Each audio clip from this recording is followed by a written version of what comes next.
Salute, sir! Ang madilim niyang nakaraan. Nika! Huwag po! Sige na! Please! Umalis ka na!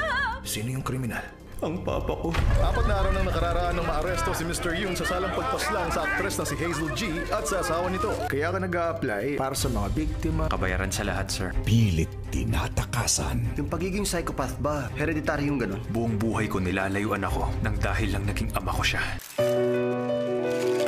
Dahil sa puso, Natatandaan mo ba si Robert Yoon? Hindi ba Nika ang totoo mong pangalan? Ikaw yung anak ni Hazel G. Binabalik mo yung sakit na naramdaman naming lahat noon. muling magtatagpo.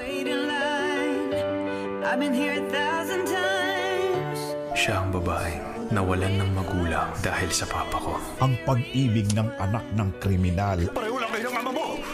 Anak ka ng kriminal, kaya kriminal ka rin tulad niya! Si Perry. at anak ng biktima. Ngayon kailangan kong pagbayaran habang buhay ang kasalanang hindi ko ginawa para sa nag-iisa kong paraiso. May pag-asa ba? Ang kasamaan, hindi ito natututunan ng tao. Dumadaloy na ito sa mga ugat mo. Tigilan niyo na ako! Korea's heartthrob, Jang Ki-yong. Ang pagiging masama nasa sayo kung gugustuhin mo. Come and Hug Me. Simula January 1, 2024 sa Kapamilya Channel.